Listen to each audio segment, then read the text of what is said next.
Honorable Dr. Waalaikumsalam Halim warahmatullahi Alamsyah, Chairman of Indonesia Deposit Insurance Corporations, Honorable Dr. Taufik Hidayat, Director of Islamic Financial Services, KNEKS, Distinguished Speaker, Professor Dr. Mohamad Akram Laidin, Director of ISRA, Dr. Sutan Emir Hidayat, Director of Islamic Economy Supporting Ecosystem, KNEKS, Dr. Hylmun Izhar, Senior Economist of ISDB, and all distinguished guests, ladies and gentlemen.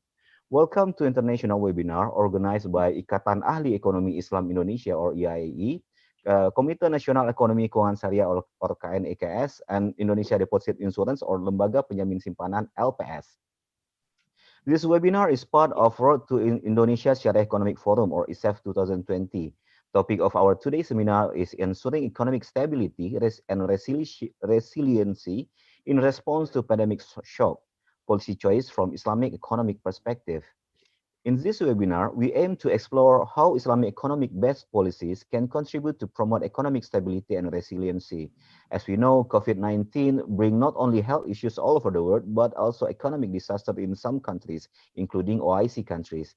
In this webinar, we would like to explore what this country has done to bring the economy back to the normal situations. We will also explore whether the country adopt Islamic economic-based policy to fight against the economic shock due to the COVID-19.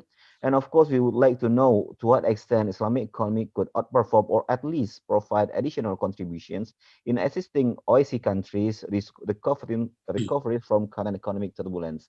And without further ado, let me start this webinar by opening remark delivered by Dr. Taufik Hidayat. Dr. Taufik, the time is yours. Thank you very much, Dr. Ronald Urdindo. Bismillahirrahmanirrahim. Assalamualaikum warahmatullahi wabarakatuh. Waalaikumsalam warahmatullahi wabarakatuh. The Honorable Dr. Halim Alamsyah, as the Vice Chairman Strategic Communication of and International Relations, Indonesia Association of Islamic Economists, IAEI, and also Chief of Commissioner Board, Indonesia Deposit Insurance Corporation, or LPS. Distinguished speakers, Professor Dr. Mohamad Akram, Laidin, Executive Director of International Sharia Research Academy for Islamic Finance, Dr. Hylmun, Izhar, Senior Research Economist from Islamic Development Bank, and also Dr. Sutan Emir from KNEKS, and all participants. Ladies and gentlemen, all praises to God Almighty, Allah Subhanahu wa Ta'ala, the one who always bestowed His mercy and blessing upon us so that we can gather in the special occasion virtually. Peace be upon the Prophet Muhammad Sallallahu Alaihi Wasallam, the greatest role model of all time for humankind. As mentioned by Ronald, today's international webinar is held as part of the 7 Road of 7 ISEF 2020, in which a range of events will be held from the beginning of August up to the end of September this year. ISEF itself is a flagship event initiated by the Central Bank of Indonesia in partnership with National Committee for Islamic Economy and Finance, or KNEKS, along with all the key stakeholders of Indonesia Islamic economy and finance industry. Islamic economy has been growing a sector and becoming an inseparable part of the global economic system. Its distinct characteristics have been expected to provide a just and sustainable solution by being more on the objective of Sharia or Maqasid Sharia to protect religion or ardin, self or nafs, intellect or akal, lineage, and wealth. Deriving from these objectives, Sharia sets out guidance on how to conduct economy transaction with some of notable criteria are real asset-based transaction and this sharing principle, in which argued to be the key reason of Islamic economy and finance survival in the last financial crisis. However, this pandemic-led crisis is not limited to financial sector. The real sector is also severely impacted. Therefore, by having this discussion, we hope that to shed a light on how policymakers should respond in today's situation from Islamic economics point of view.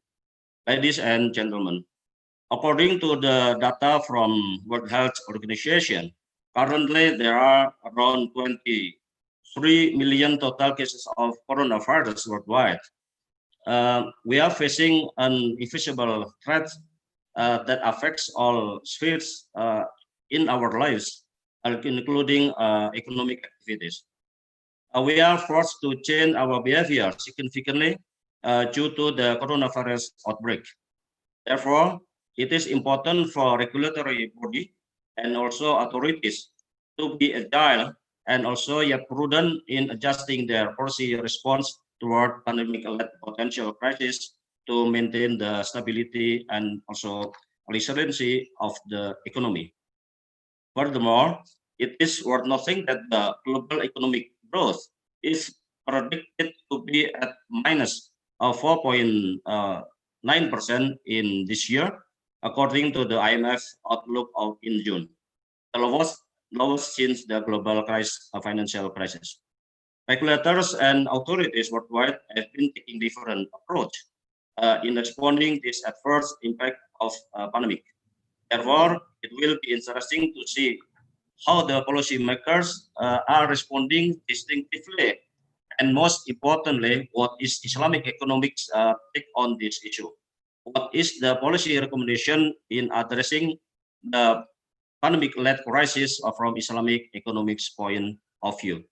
Ladies and gentlemen, Alhamdulillah, in this blessed month of Muharram, National Committee of Islamic Economy and Finance, or KNEKS, collaborated with Indonesian Association of Islamic Economists and also Indonesia Deposit Insurance Corporation have an opportunity to hold the international webinar this afternoon entitled Ensuring Economic Stability and Resiliency in Response to Pandemic Shock, Policy Choice from Islamic Economics Perspective. We would like to thank and welcome to the prominent speakers, organizers, and participants for making this event possible. We believe that by sharing knowledge with diverse stakeholders, we will be able to gain invaluable insight on how to improve policy making process to better respond the impact of pandemic, as well as identifying the key success in implementing the policies. Ladies and gentlemen, I would like to encourage all speakers to share their views and knowledge, particularly in ensuring economic stability and resiliency from Islamic economic perspective. And we hope that this webinar can provide diverse point of view from its regulatory institution in different countries. We believe that the outcome of this webinar could be beneficial for all participants from various backgrounds, ultimately for policymakers to integrate Islamic economic approach in the policy making process. And finally, I do hope all of you will have productive and fruitful discussion during this webinar. Thank you very much for your kind attention. Wabillahi taufiq wal hidayah. Wassalamualaikum warahmatullahi wabarakatuh. Thank you, Pak Ronald.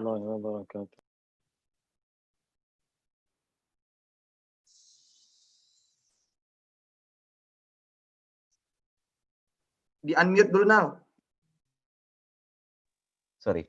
Thank you so much, Dr. Taufik, for very enlightful opening speech. Ladies and gentlemen, let's now we go to our second agenda, which is keynote speech from Dr. Halim Alamsyah, Chairman of Indonesia Deposit Insurance Corporation, as well as Vice Chairman of Ikatan Ahli Ekonomi Islam Indonesia, or IAEI. Dr. Halim, the time is yours. Thank you, Dr. Ronald Rilindo. Bismillahirrahmanirrahim. Assalamualaikum warahmatullahi wabarakatuh. Waalaikumsalam. The Honorable Dr. Taufik Hidayat from KNEKS, the Honorable Professor Dr. Mohamad Akram Laidin, Dr. Hylmun Izhar, Dr. Sutan Emir, and all of the distinguished participants. A very good afternoon for all of us. May the peace, mercy, and blessings of Allah Subhanahu wa Ta'ala be upon all of us. On this wonderful occasion, allow me to deliver a brief speech on ensuring economic stability and resiliency in response to pandemic shocks, policy choices from Islamic economic perspectives. I will briefly deliver my speech into 4 parts. The first, of course, it is about the global economy. As we are all aware, COVID-19 has spread around the world, including Indonesia. This pandemic is causing immense disruptions to the economy worldwide, especially to developing countries. As of August 19, 2020, I think more than 20 countries have experienced a technical recession. If you look at the charts, we can see that the developed countries also suffer from negative growth, especially in the second quarter of this year. UK, for example, plunged by double digits, 21% more year on year, followed by the France and Germany economies that also fell 90% and 11.7% respectively. Meanwhile, Indonesia, as a developed emerging economies, shrank by 5.3% year on year. Even though this is less than most other countries, nevertheless, this is the first time that our economy have a very sharp contraction since the great economic crisis hitting Indonesia back in 97, 98. IMF projected that the global GDP growth will bounce back to positive territories next year. Technically, it is possible, especially when the vaccines are already found. And of course, let us pray that will happen. The impact of pandemic might vary for each country due to the differences of policies taken by countries in response to COVID-19. In the next slide, many central banks and financial authorities have taken stimulus packages to avoid the contractions in the economy. The central banks, they implemented expansionary monetary policies to prevent liquidity hiccups in the system while trying to provide economic growth, to promote economic growth amid the pandemic situations. And as we all know, one commonly used tool has been liquidity support from the central banks. The situations are more or less the same for developing countries. Many stimulus packages are taken with notable differences that the emerging economies have also to intervene in the exchange markets, as the pandemic also caused the so-called risk-off phenomenon, causing significant capital outflows and very volatile exchange rates. Since banks is also one of the sectors affected by COVID-19, countries also take laxer financial policies to ease restrictions during pandemic. Many central banks and financial sector authorities relaxed the regulations on bank liquidity and capital buffers. As the ability of borrowers to meet their obligations with banks or with financial companies might also be negatively impacted by the pandemic, borrowers have also received significant support.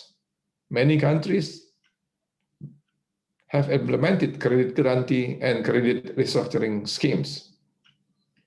Now let me introduce you what are Indonesia policy responses during this COVID-19. From the chart, you may see that the government, as is also in many other countries, have issued several adjustment measures and policy responses to limit the potential impact of COVID-19, maintaining financial system stability, and accelerating national economic recovery. These policies are focused on a number of aspects in terms of health, demand side, supply side, including in the financial sides. In terms of the health sector, for instance, the government has established the so-called COVID-19 task force, as well as providing health facilities and incentives for medical personnel. On the demand side, policy responses are aimed at maintaining consumption, encouraging investment, and supporting export and import activities. Meanwhile, on the supply side, supporting business continuity is one of the policy objectives, including support for MSME, state-owned enterprises, and corporations.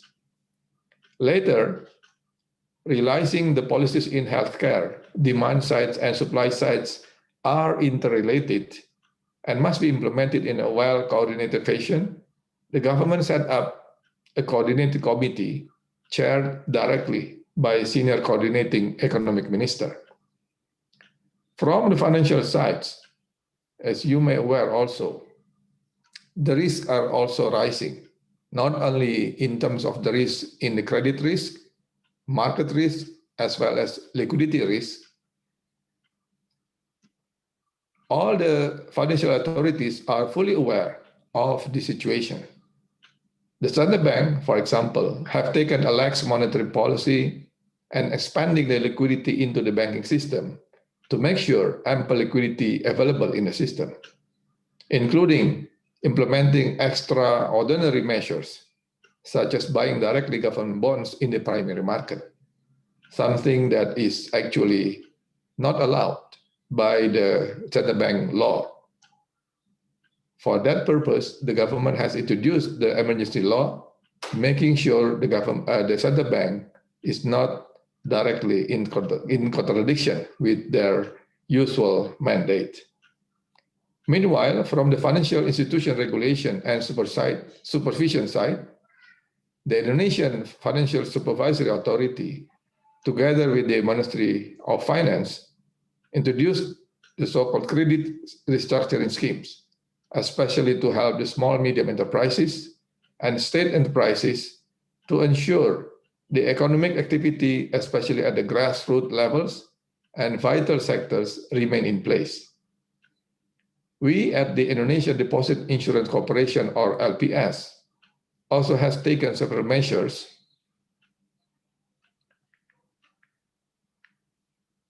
to help reduce the cost of funds of banks in terms of reduction in our deposit rate ceiling permittable by us in order to be eligible to be covered by our insurance coverage.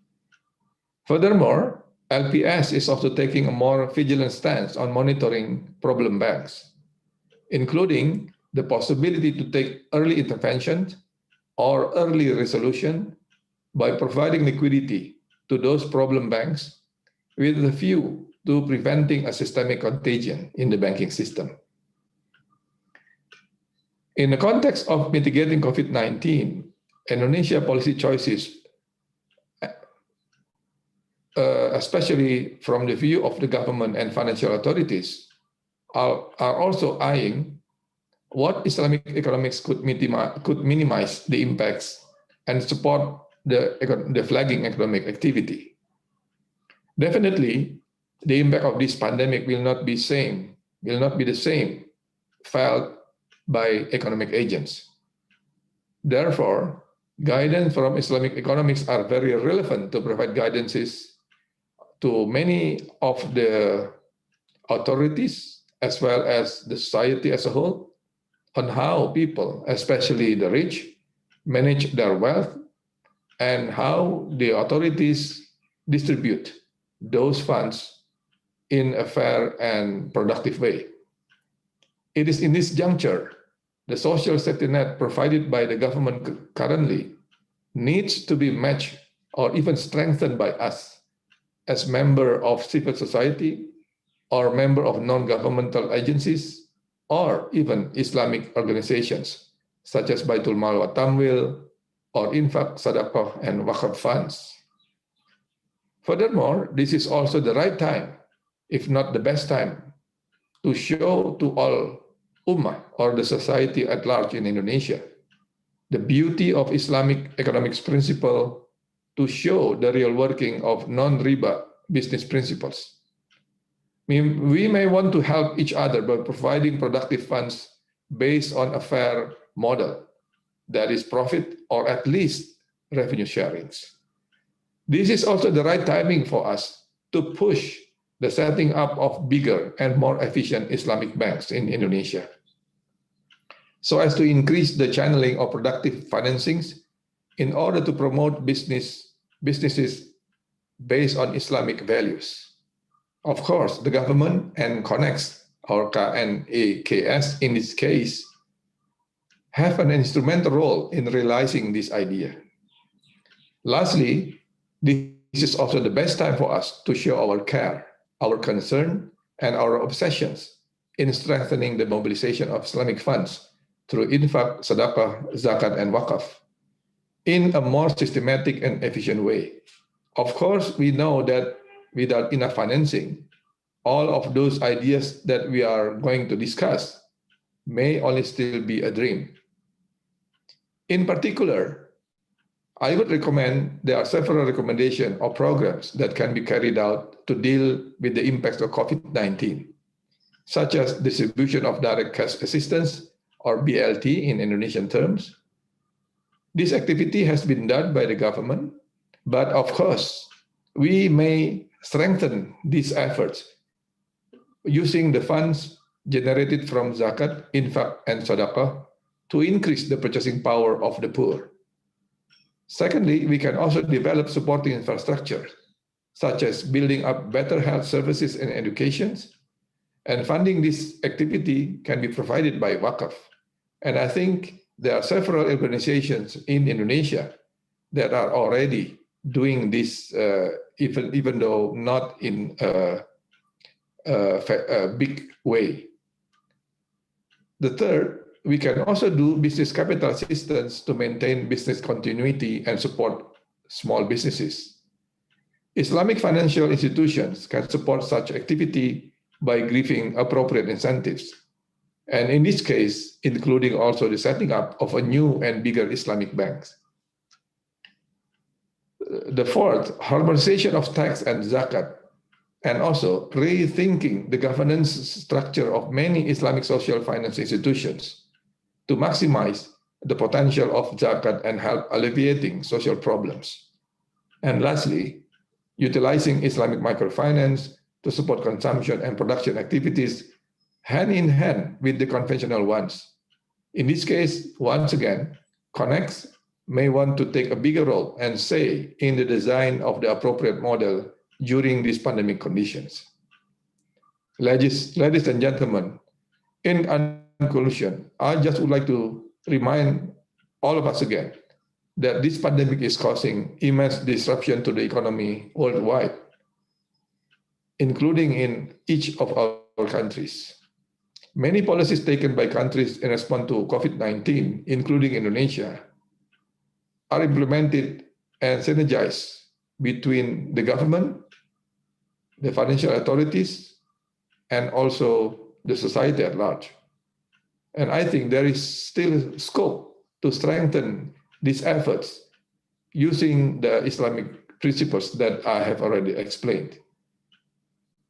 Much remains to be explored on how Islamic economics and finance can contribute to support economic recovery and also to realize the welfare of the people.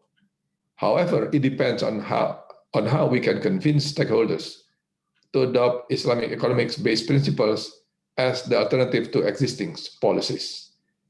Ladies and gentlemen, I sincerely hope that our discussion today will benefit us all, and especially for the future development of Islamic economics. Without much further ado, let's begin our discussion with Basmalah. Bismillahirrahmanirrahim. It's been a pleasure being with all of you today. Thank you. Billahi taufiq wa hidayah. Assalamualaikum warahmatullahi wabarakatuh. Waalaikumsalam warahmatullahi Wabarakatuh. wabarakatuh.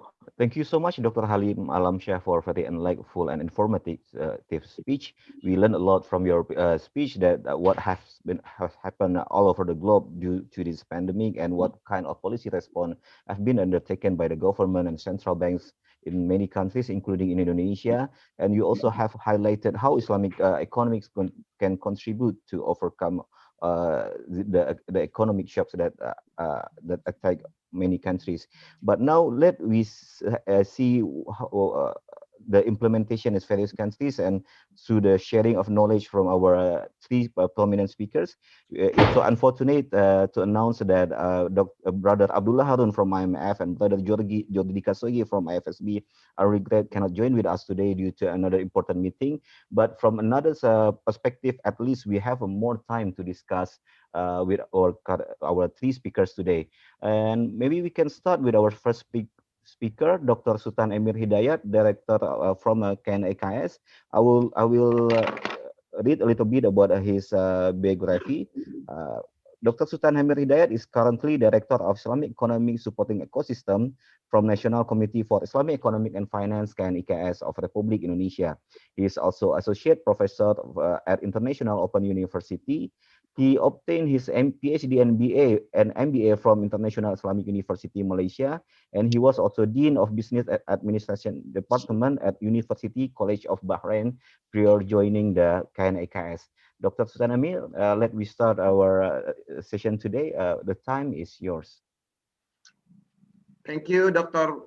Ronald. Bismillahirrahmanirrahim. Assalamualaikum warahmatullahi wabarakatuh. Waalaikumsalam.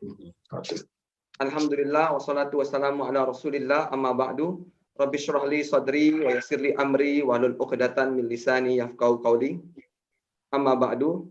His Excellency Dr. Halim Alamsyah, Chairman of Indonesia Insurance Deposit, and Honorable Dr. Taufik Hidayat, Director of Islamic Financial Services, National Committee for Islamic Economy and Finance, distinguished speakers, Professor Akram Laidin, Executive Director of ISRA, and Dr. Hylmun Izhar, Senior Economist from Islamic Research and Training Institute, IRTI, Islamic Development Bank, Dr. Ronald Rolindo from LPS, Indonesia Insurance Deposit.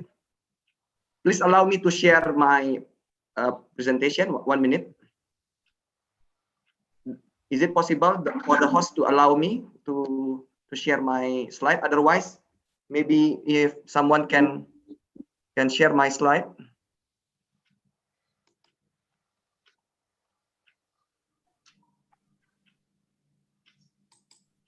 Yeah, full screen, please.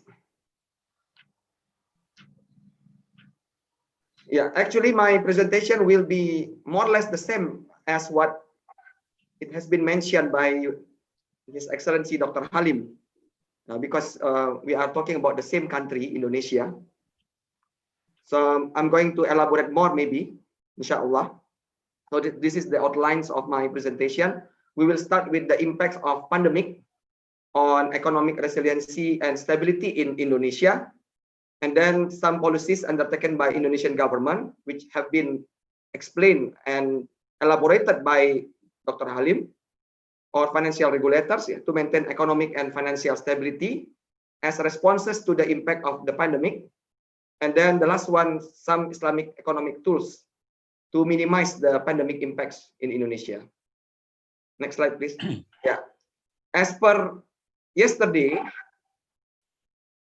in Indonesia and also other parts of the world, the number of confirmed cases keep increasing. At the global level, by yesterday, it is around 23 million already, more than 23 million already affected by this pandemic, and more than 800,000 confirmed death cases around the world, regardless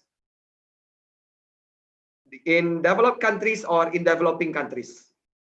In Indonesia, similarly, from time to time, the number of cases keep increasing as well. As per yesterday, almost 160,000 confirmed cases. However, the good things, the number of recovery cases also keep increasing and improving. Although we need to regret that there are more than 6,000 or almost 7,000 death cases in Indonesia. And almost all provinces in Indonesia, all provinces in Indonesia are already affected by the pandemic. Next. In terms of economic, we know that COVID-19 has caused a lot of disruption in the global economy. For example, in the case of Indonesia, of course, the disruption of the global supply chains has resulted in unavailability of raw materials for some Indonesian manufacturers. As a result, they are facing difficulties to continue their production. Another thing is the pandemic has also increased uncertainty, especially related to investors' interest in making direct investment in the Republic.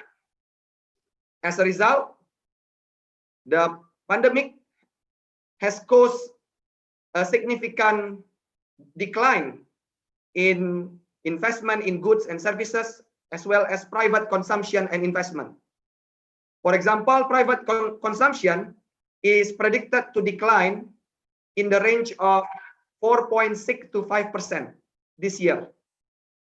Of course, the pandemic also reduced the economic performance of many sectors. For example, like tourism, very much affected because of this pandemic. And also this pandemic gives threats to the financial sector stability. The exchange rate is still, although it is stabilized now, but still volatile. Also, in terms of other sectors like banking sectors, we will discuss in more detail later on in the next slide. Yeah. But as we know, this crisis is different from the previous crisis, since it is caused by supply and demand shocks, both sides. And this year, the economic growth of Indonesia is predicted to be at 2.3% in the severe scenario, but it could reach negative 0.4% in the very severe scenario. So we pray to Allah the Almighty, inshallah, the impact of the crisis will be minimum to us, inshallah, and inshallah this crisis will be over as soon as possible. Next. Now, what are the impacts of COVID-19 pandemic on Indonesian Islamic financial industry? For example, in the banking, Islamic banking, of course, this pandemic has caused higher liquidity risks, especially some of the clients are unable to repay their financing installments. They get default, and of course, liquidity will be affected. In addition, many Islamic banks clients and also Islamic microfinance institution clients or members withdraw their funds because their incomes are affected, so they need to withdraw their savings. So as a result, the liquidity risk is higher. In addition, of course, the asset quality of the banks and also Islamic microfinance institution are also affected. And in the long run, not in the long run, yeah. Subsequently, of course, it will affect also the profitability of the institution. Besides that, since liquidity risk is higher, also asset quality is decreasing, Islamic financial institution allocate higher provision this year. This will also influence or affect the profitability of the institution. And financial restructuring activities are going on. At least this is to improve the asset quality, but there are also opportunities because of the shifting customers transaction, from offline to online. We got reports that online transaction, online banking transaction are increasing. But of course, overall, the growth rate of Islamic banking and finance in Indonesia will be corrected as well, will be revised as well. Related to Islamic capital market, if we see the Jakarta Islamic Index in March 2020 recorded a decrease of 6.44% to a level below 400 points before finally recovered to the 500 level in early April. So we know that the first confirmed case in Indonesia was announced on March 2nd, if I'm not mistaken, 2020, and after that, the impact straightforward fell in the Islamic capital market. The stability of Islamic capital market is very important for the development of Islamic financial industry in Indonesia. For example, for takaful segment, since a lot of takaful funds, around 39.8 trillion rupiah, are invested in various Islamic capital market instruments, such as Islamic stocks, sukuk, and mutual funds. Throughout the first semester of 2020, the Islamic money market mutual funds index was the only one that had positive performance, with a return of 1.13%. Other indices, such as the index of Islamic stock mutual funds, had a negative 22.03% decline. The index for mixed Islamic mutual funds recorded a negative 8.78% return, and the index for Islamic fixed income mutual fund was also negative 0.78%. So this is the impacts of the clear impacts of COVID-19 pandemic on Islamic financial industry. Next. Next slide, please. Yeah. Also, the exchange rate movement, if we look at the exchange rate movement in March 2020, where the first confirmed cases was announced, if you look March, the dollar exchange rate to rupiah, dollar is appreciating, was appreciating at the time, though alhamdulillah it's stabilized, thanks to good policy taken by all stakeholders, especially Bank Indonesia here, but still volatile, as we can see in August. Again, the rupiah is depreciating. Next.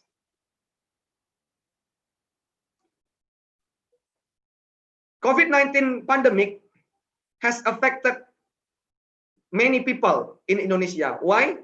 Because the majority of Indonesian population are working for micro and small enterprises, and some of them are involved in informal sector. So most of the micro and small enterprises, they are categorized as vulnerable group that occasionally can fall below the poverty line. Our Vice President keep mentioning in his speech that the pandemic create new poor people. In bahasa Indonesia, misbar, miskin baru, he said. And then unemployment rate for sure will drastically rise, especially in countries, not only in the case of Indonesia, but at the global level, especially in the countries that are dominated by micro and small enterprises entities. And of course, the number of poor people will increase significantly, while the middle class will decrease also significantly. More than 80% of jobs from informal sector will be affected by the pandemic. The slowdown of economy has increased unemployment and poverty. And we know that micro and small enterprises are very important for Indonesian economy, because there are around 64 million micro and small enterprises in Indonesia. And if you combine with medium, micro and small and medium enterprises, it constitutes 99.9% of the total businesses in Indonesia. And it absorbs more than 113 million jobs or workforce, or around 94% of the total national workforce. So, and we know that the 0.1% big enterprises, if you look at the top 10 richest men or richest persons in Indonesia, only 1% is Muslim. So you know that MSMEs players, most of them absolutely are Muslim, and they are by default trying to be in the halal industry, inshallah. So most of them are actually MSMEs in halal industry. And of course, this pandemic has given the threat of losing income for many households, especially the poor households, and of course the informal sector. Next, please. As it has been mentioned by His Excellency Dr. Halim, that in Q2 the overall GDP growth of Indonesia has declined, has recorded negative growth, negative 5.32%. However, if you look at the areas, there are some areas that recorded positive growth, such as agriculture, communication and technology, and water supply. So these are areas that are still promising despite of the pandemic. And when we are talking about Islamic banks financing, the majority of the financings is channeled to the non-business sector. For example, residential ownership, the biggest one. The second one is household appliances, including multi-purpose financing. However, although the majority of Islamic banks financing is channeled to non-business sector, the financing allocated to business sector is still significant. For example, wholesale and retail trade recorded 37.3 trillion Indonesian rupiah. Construction sector, which is severely affected by the crisis, Islamic banks allocated around 32.5 trillion rupiah financing for this, and also processing industry around 27.6 trillion. So of course, though the majority of financing not to the affected one, but still there are several sectors that are highly affected by the crisis. Next, please. Yeah, no, too fast. Come back again. Yeah. But Halim already explained about government policy for economic recovery, which intends to provide fiscal, monetary, and financial sector stimulus. The government has issued a policy through Government Regulation number 23/2020 concerning the implementation of the National Economic Recovery Program to support state financial policy in pandemic management. There are 4 modalities implemented by the government, which include state equity participation, placement of government funds in banking, government investment, guarantee and state expenditure to maintain and restore the national economy affected by the pandemic. Next. And through the Government Regulation number 1, year 2020, total fiscal support is amounted to 686.20 trillion rupiah, which consists of 87.55 trillion rupiah for health program and the remaining for national economic recovery programs. And in terms of National Economic Recovery Program, include social protection, business incentive, and others. I think it has been clearly explained by Dr. Halim. However, we know that due to this pandemic, the government income will be affected as well. It is estimated to decline around 10% due to decreases or a decrease in tax revenues, and also the falling of commodity prices. And the budget deficit is estimated to reach 6.27% of the GDP. The budget shortfall now is expected at 1,028.5 trillion rupiah, or around 69.3 billion US dollar. So of course, this deficit must be covered, and one of them is through the raising government bonds, and of course sukuk.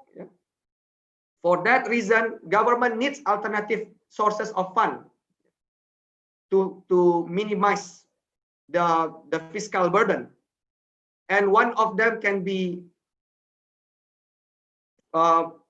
proposed from the Islamic economy and finance. Next. Before discussing about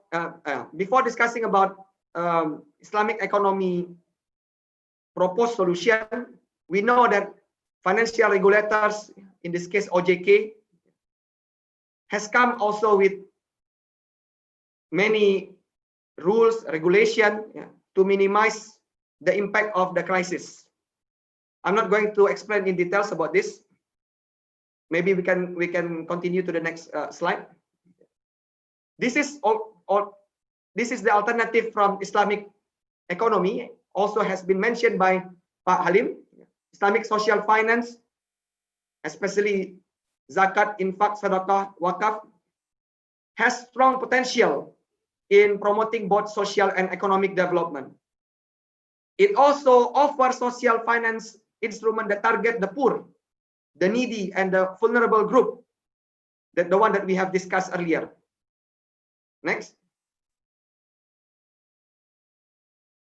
Next. This, yeah. Okay. Zakat has a huge potential actually. Oh, no. Before, yeah. Has huge potential actually in reducing government fiscal burden in facing COVID-19 outbreak, especially to fulfill the basic needs of the poor, the needy, and the affected communities, because they are among the recipients of zakat. Indonesia is one of the most generous countries. This is the good thing. Alhamdulillah, if we look at the World Giving Index 2019, Indonesia was placed among the top 10 most generous countries. And of course, it is very much in line with our values and norms. We know gotong royong in our society, that we must help each other. And of course, since we are the largest Muslim majority country, the donation made by Indonesian people are actually faith-based donation, which include zakah, infak, sadaqah, wakaf, and others. And the potential of zakah, for example, is still huge, and it is still far from the realization.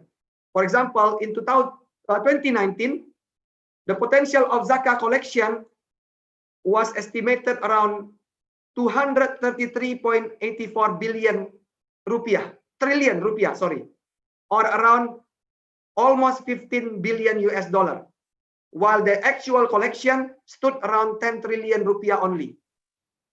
Not because 3 minutes more. Okay.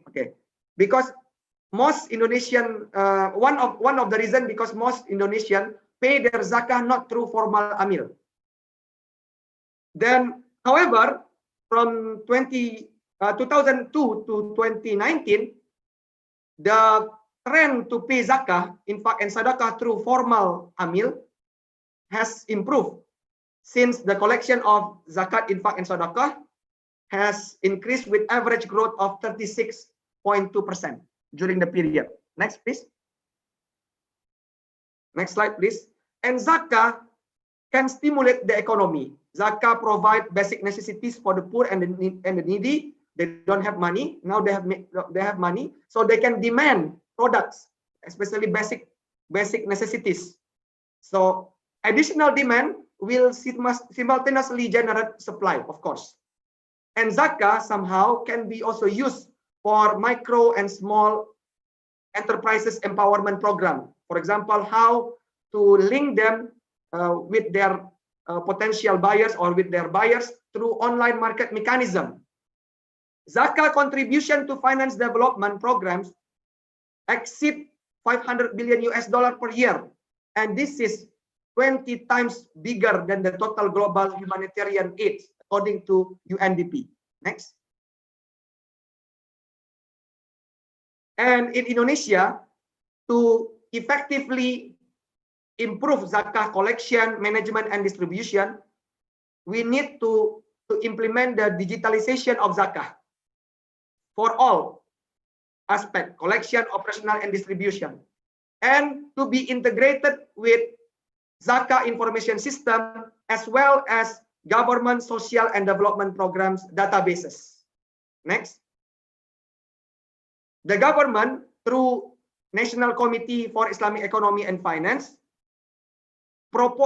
is proposing the concept of area-based zakah management programs. Unfortunately, the time is very limited, but this, when zakah management is given to, let's say, to the kelurahan or to the village, yeah, the zakah management in terms of collection, distribution will be faster, because the zakah management in the village knows who are muzaki in the village and who are the mustahik in the village. So we want the muzaki in one village to pay the zakah to the mustahik in the same village. Only when there is surplus, the surplus will be transferred from the village to the neighboring village, but still within the same district. So this is the concept. Unfortunately, I don't have enough time. Next. And to complement zakah, voluntary sadaqah and others can be used. And this is more flexible, because when it comes to zakah, the recipients have been determined, the asnaf. But for voluntary sadaqah can be used for others, yeah, as long as it creates maslahah for the society. And in the long term, infak and sadaqah fund can be used also as Qardul Hasan, yeah, to finance the micro and small enterprises affected by the COVID-19. Last, Pak Ronald, yeah. And also wakaf, yeah. We need to optimize wakaf management also, and in KNEKS we have programs, yeah, transformation of zakah and wakaf management in order to improve people's life. For example, to provide free healthcare services to the poor affected by the crisis. The last one. And also Islamic banking and halal industry, they are also playing good roles in minimizing the impact. Islamic Bank, for example, provide 2,500 personal protective equipment to hospitals, and they are also collecting and distributing social funds, and even already online, not only one bank but many, and many of them also are restructuring financing for those who are affected. And one of the examples from halal industry is Wardah, where the company donated 40 billion rupiah to help overcome the pandemic. With that, I end my presentation. Thank you very much. Assalamualaikum warahmatullahi wabarakatuh. Waalaikumsalam warahmatullahi wabarakatuh. Thank you, Dr. Sutan Emir, for very detailed presentations. We learn how the COVID-19 really affect the economic stability and also how it affect the Islamic financial services industry, especially in Indonesia.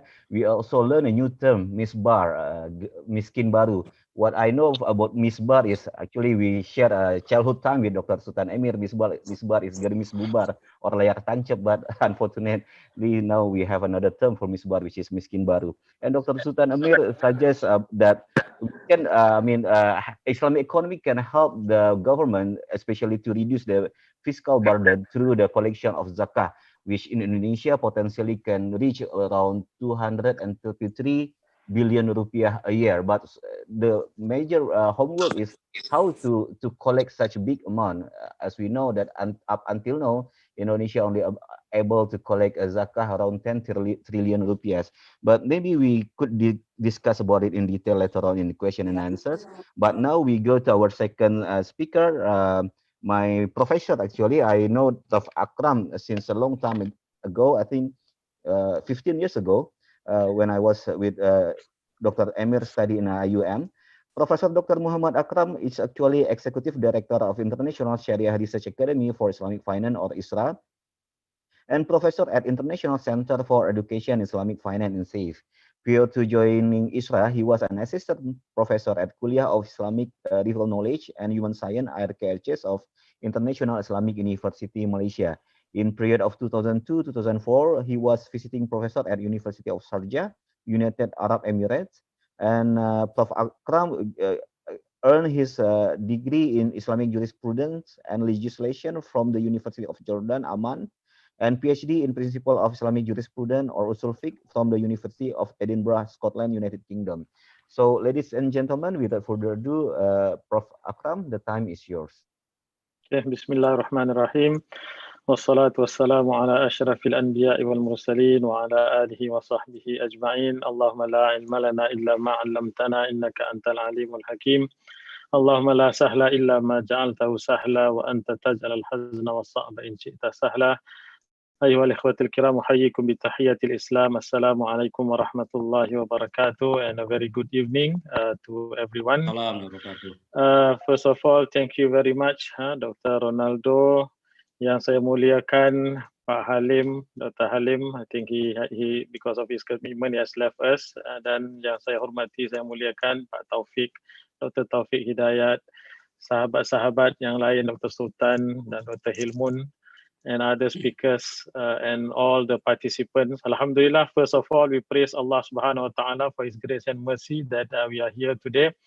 And I would like to take this opportunity to thank the organizer IAEI, KNEKS, and also Lembaga Penjamin Simpanan for inviting me, perhaps, to share some of my thoughts regarding the topic that we are discussing today. And I think if we look into the different forums that is available nowadays, everyone is talking about this unprecedented pandemic that we are facing at the moment.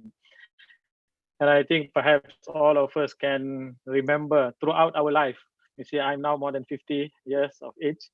I think throughout my life, I haven't heard about this kind of pandemic, even though we were told that earlier on there was the Spanish flu and whatnot, but I think all of us does not experience this kind of pandemic. But alhamdulillah, we still praise Allah subhanahu wa ta'ala that, with all the restriction, with all the constraint that we have, we can still communicate, we can still discuss, and we can still plan for the best of the industry, inshallah.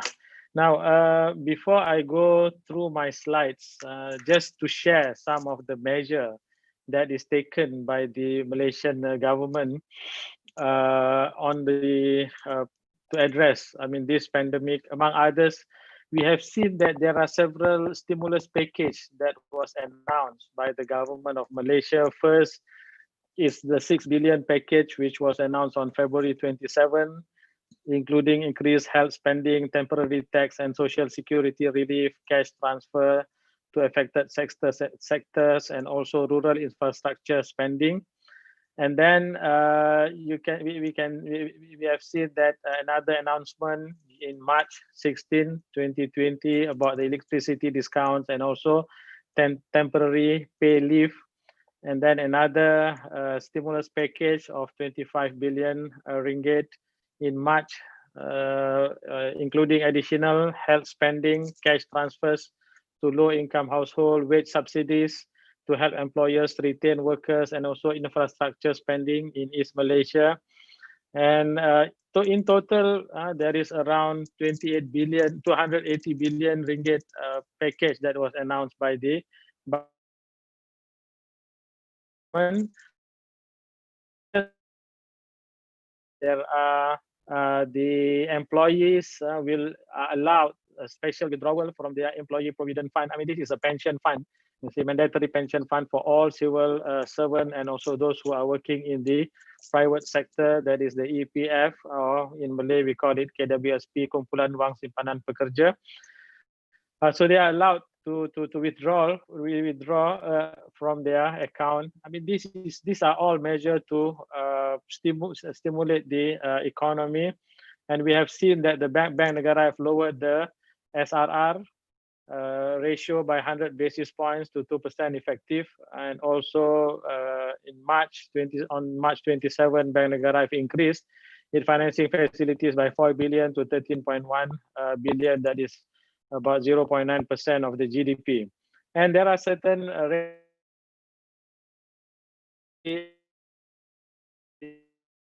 among others, the moratorium of 6 months on loan repayment and or financing that is taken from Islamic financial institution. So this is applied across the board for the conventional as well as for the Islamic financial institution. Okay, those are some of the measure that has been taken. Now let me go through my slide. Perhaps next slide, please. The COVID-19 outbreak and the resultant disruption on businesses have affected fundraising activities. And I think one of the opportunity that we can take nowadays is particularly when we look into Islamic finance as a whole, is to look into how we can really capitalize the Islamic capital market sector, particularly regarding the issuance of sovereign sukuk as part of the government strategy. And see that such effort is being undertaken.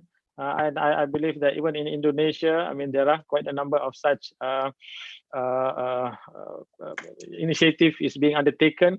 And in Malaysia, if some of you have followed recently, the government have issued what we call as sukuk prihatin, in which the size of the sukuk is 500 million in nominal value, and the utilization of the proceed from the sukuk will be channeled to the a fund, the COVID-19 fund, to finance measures announced in the economic stimulus packages and also recovery plan to address the COVID-19 crisis.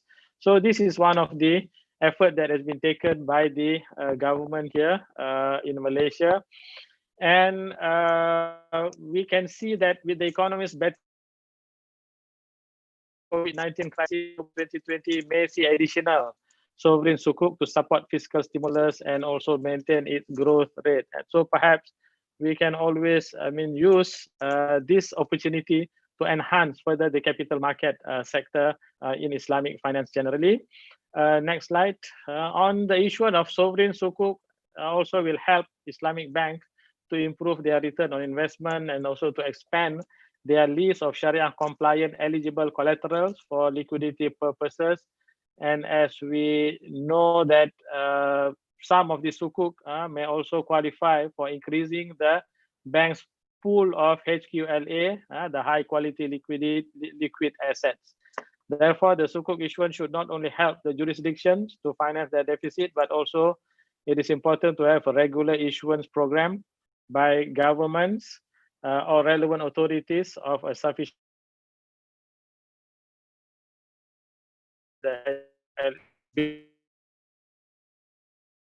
market. And I think we really need this during this time of crisis. Next.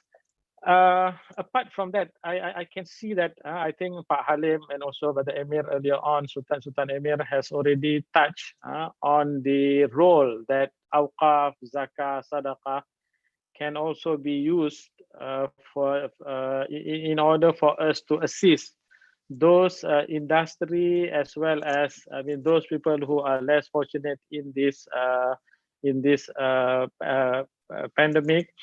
And I believe that we can also take the opportunity perhaps to push the agenda of sustainable, because at the moment we can see that across the globe people are talking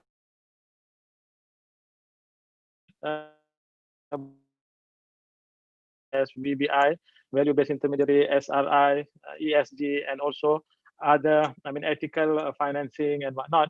So I believe that this is the time, see, when people really need the social aspect of finance. Why not in Islamic finance we push the agenda of SRI, ESG, and also VBI in order for us to capitalize and show the value proposition of Islamic finance, particularly during the crisis, that Islamic finance is there and Islamic finance instrument can be used in order to assist the less fortunate segment of the society. And of course, this will really need the cooperation and also the effort from the different stakeholders in the industry. And again, as I mentioned earlier on, awqaf, zakah, sadaqah,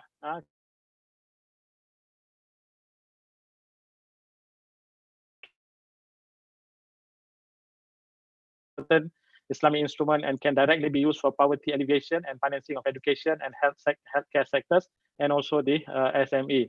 So I think in our part of the world, you see, we really need to empower the SMEs because a big chunk of the economy is based on the contribution from the SME. Next. And on this, we have seen that, for example, the ISDB, have raised 1.5 billion, which first ever sustainability sukuk to tackle the aftermath of the COVID-19 pandemic in its members country. And I think this is among the effort and also the initiative that we really appreciate it, which will be able to help the different sector. And some of them in Malaysia, for example, in healthcare, there is a Wakaf Corporation, An-Nur Corporation, Wakaf An-Nur Corporation, which has set up a network of hospitals and also Wakaf Clinic, which is called Wakaf An-Nur, you see, which is also crucial during this difficult time in order to assist the less fortunate segment of the society. Next, providing moratorium, in which I believe that most of the governments, they have done this, you see, and this is very much, of course, in line with what we read in Surah Al-Baqarah, ayat 280, which instruct the creditors to be patient with the debtors who are having a hard financial time. And if someone is in hardship, then let there be postponement until a time of ease. But if you give from the right as charity, then it is better for you if you only. But I think they need to go through it, and I believe that the regulatory authority, they have been doing their level best in order for them to provide the best for different segment of the society when it comes to the issue of moratorium.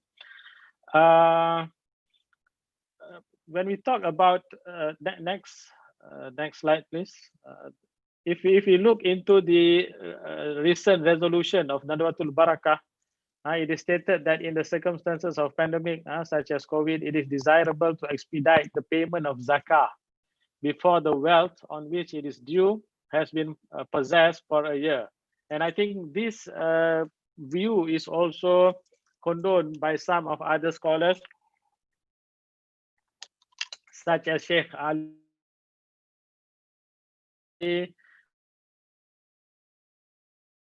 fatwa also from the Wizara Shu'un Ad-Diniyah, in which this view is calling for zakat to be paid before it is due. So meaning that paying the zakat upfront. Why?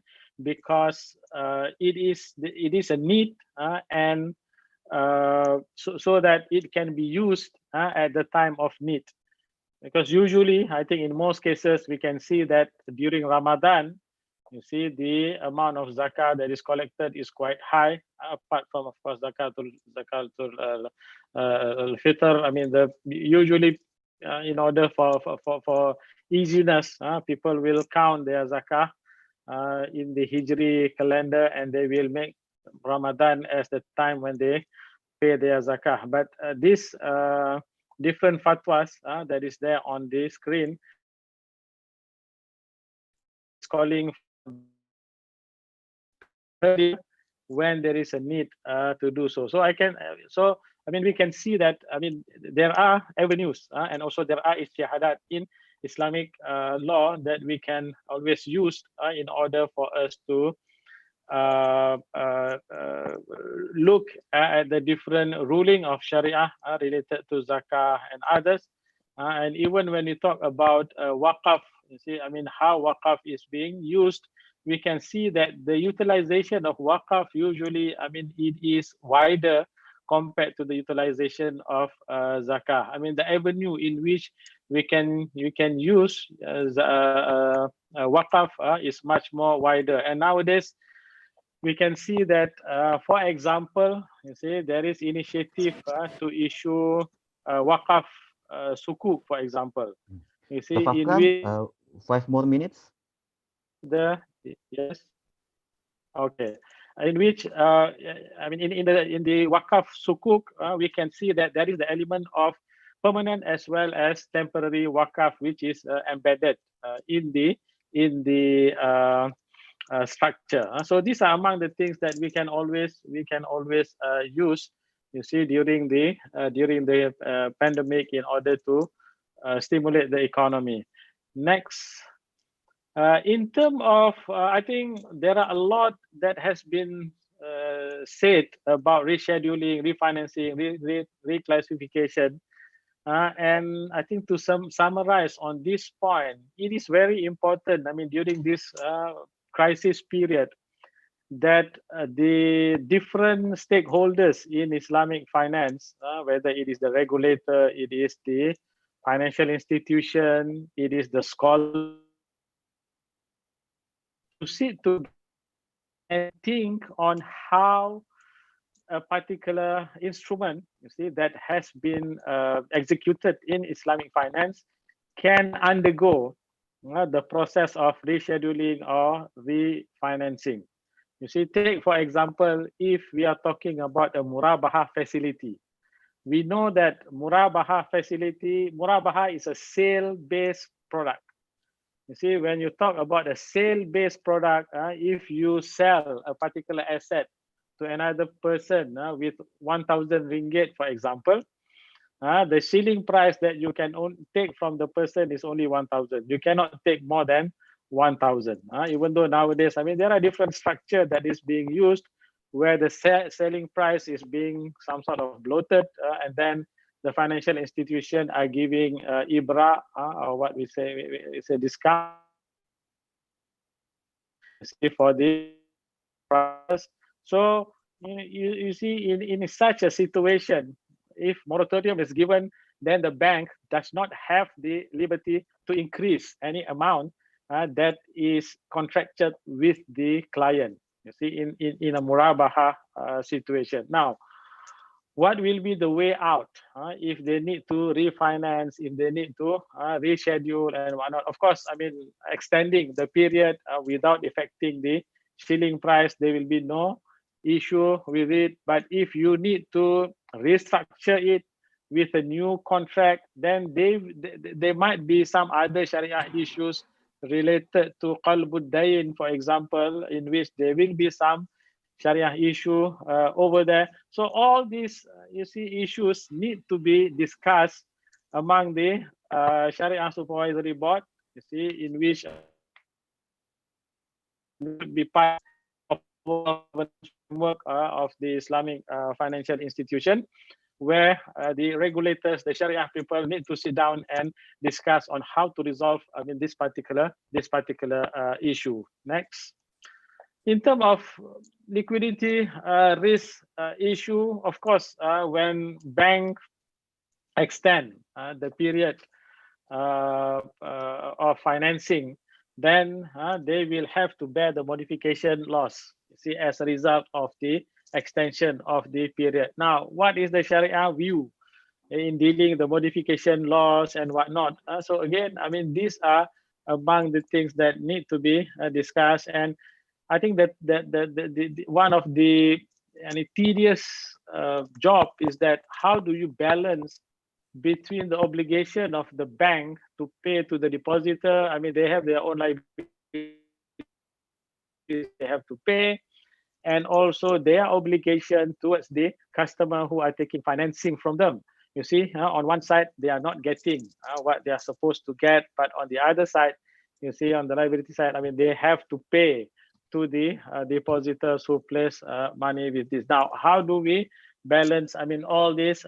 So this bring me to the next. Can you go next?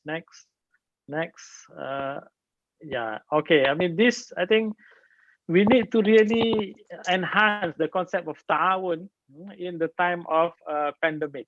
You see, on one side, financial institutions should not only think about making, you know, the same profit, making the same money, what they are making before the crisis, but then this is the time for the regulator, for the practitioners, for the shareholders, for all these people, I mean, to look into the social side of it. You see, sometimes in our discussion with the financial institutions, they will just, you know, think like a robot. Okay, this is our KPI. We have to achieve this much. You know, I mean, we have you know, lapse in people paying us. So this is the amount that is calculated, the opportunity loss and whatnot. So when they claim back from the people, they want to embed everything back, you see, in order for them to get to the amount that they are supposed to get based on their own KPI and also calculation. But I think, again, as I mentioned, I mean, this is the tedious thing on how do we balance between the two. And I think the principle of ta'awun, mutual and also social responsibility, this is one of the established principle in Islam. وَالْمُؤْمِنُونَ وَالْمُؤْمِنَاتُ بَعْضُهُمْ أَوْلِيَاءُ بَعْضٍ وَتَعَاوَنُوا عَلَى الْبِرِّ وَالتَّقْوَى وَلَا تَعَاوَنُوا عَلَى الْإِثْمِ وَالْعُدْوَانِ. You see, this concept of ta'awun, we really have to enhance it, you see, for the good of the human being. And I think this is the time for us to really look into it. And finally, can you go to the recommendation for the policy makers? The deferment package is meant to ease cash flow for customers who are affected by the COVID-19 pandemic. Therefore, the supervisors should ensure that banks remain responsible for their credit decision and retain sound and robust credit standards during and also after the deferment period. Again, as I mentioned, it is not easy. I mean, this is very, very tedious. I think even at our level here in Malaysia, in the bank, we are doing our best in order to balance between the two. Establishing a formal internal COVID-19 committee with a cross-disciplinary approach to ensure that a risk management plan, including business continuity management, customer due diligence, coordination with the Sharia people, and also risk management function can be done in a timely manner. Updating banks' existing policies and procedures, strengthening internal governance and controls. Actually, it is a time for us to really look back at the policies, because I think all this while nobody has you know, predicted that such kind of pandemic is going to happen. So it is good for us to relook, you see, at our policies and whatnot in order for us to improve, you see, and be ready in the future if we have to face, I mean, such kind of situation. And I think the rest is very much, I mean, the government incentive and also the role that the authority and also the supervisor have to play in order for them to manage this situation. So I think I'll stop there for the time being.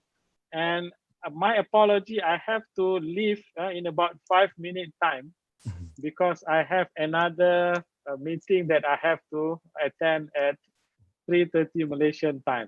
So with that, thank you very much. Jazakumullah khairan. Barakallahu fikum. Wassalamualaikum warahmatullahi wabarakatuh. Waalaikumsalam warahmatullahi Waalaikumsalam wabarakatuh. warahmatullahi Thank you so much, wabarakatuh. Dr. Akram, for the very interesting presentation. I learned many things about from your presentation. You also provide us information what happened in Malaysia, especially it's so it's not interesting, but I mean it's very informative that Malaysia, of course, already issued sukuk prihatin amounting 500 million ringgit, maybe to finance measure and economic stimulus. It's something that we should learn a lot from Malaysia as well. And you also highlight that it is the time for us to push the agenda of sustainable finance or something like ISRA, ESG, and show the world that Islamic finance can cope with that. And it is the time for Islamic finance to show that they are significant for to help the unfortunate segment of the society. It's also interesting to learn about a Wakaf An-Nur for a network hospital in Malaysia. I mean, this is something that we also can learn from our neighbor.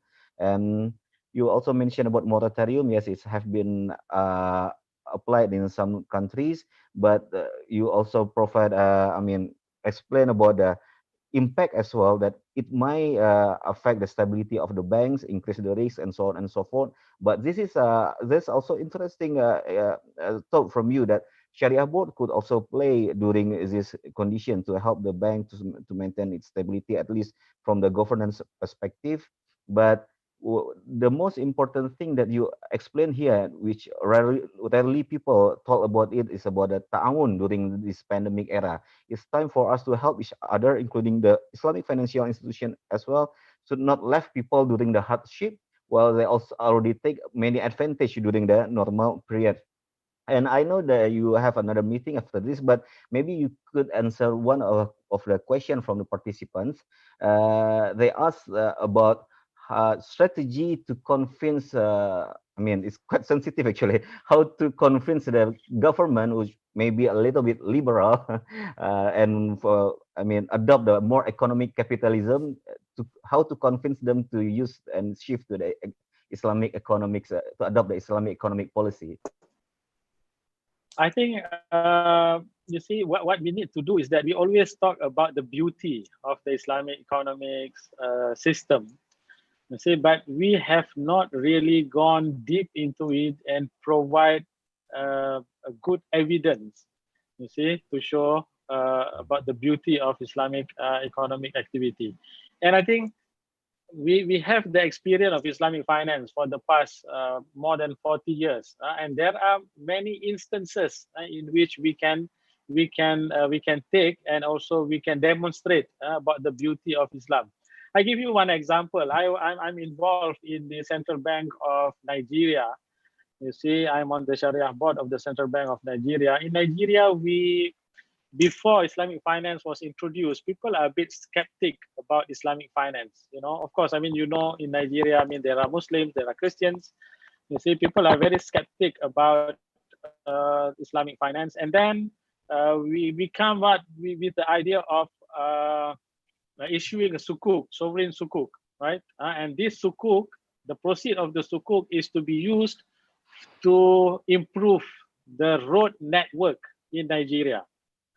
And Alhamdulillah, I would say after the first sukuk was issued, at the Sharia board level also, we ensure that the money really goes into the project, and the project are taken, you see, very seriously. And everywhere where there is this the project, you see, it is written there that this project is being built through the sukuk money that is being raised. You see, so people start understanding what sukuk is all about.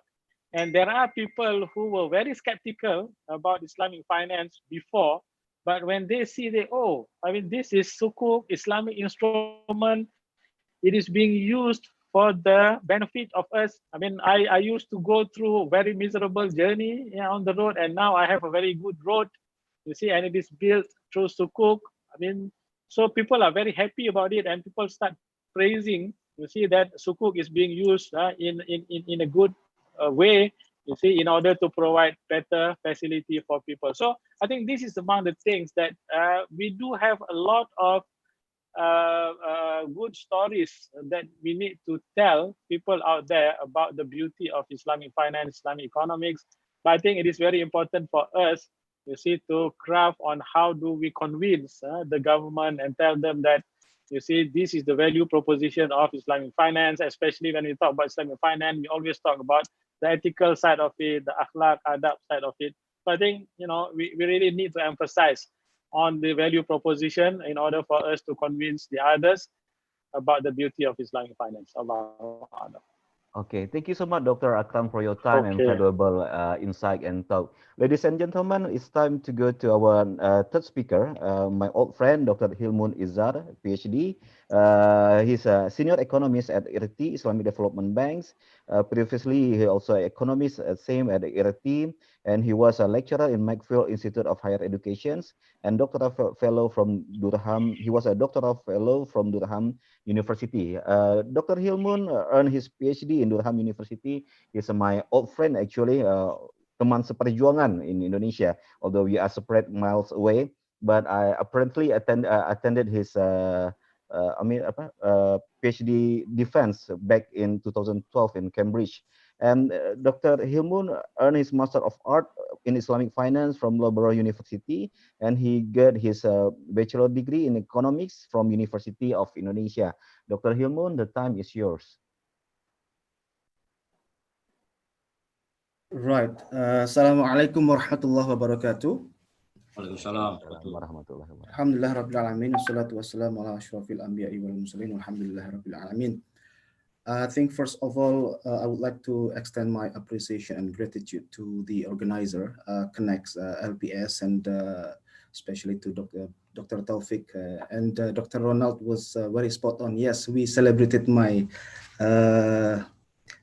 and glorified my PhD defense. It was in Cambridge. I was there too, Dr. Hylmun. Yes. I was going to mention your name, Dr. Sutan. Don't worry.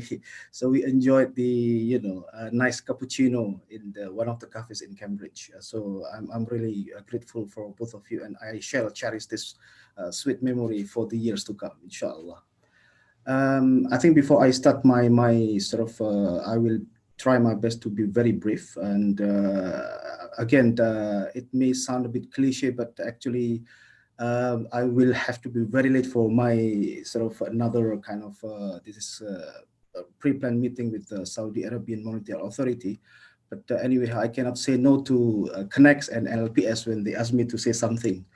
Right, and I think before I start my presentation, I should really state clearly over here that despite the fact that yes, I'm now affiliated with the ISDB, but please bear in mind that my views over here are personal view. This may and does not reflect the official view of IRT as well as the IDB group or ISDB group.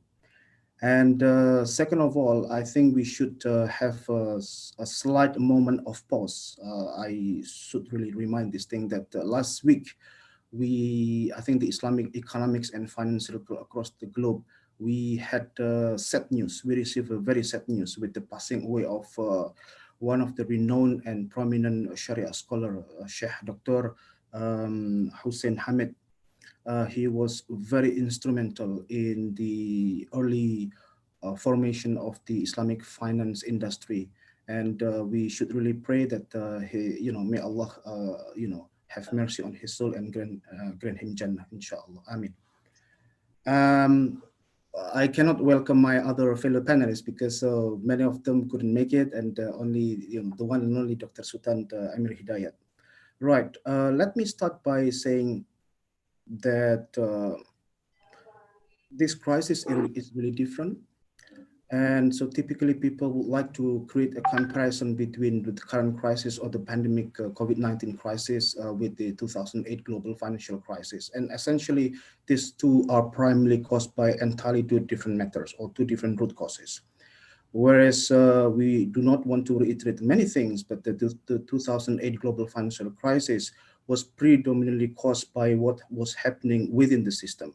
Whereas now what we have been encountering over the last few 6 and 7 months, it is mainly caused by the health crisis, and it has eventually impacted on the real sector as well as the financial sector as well.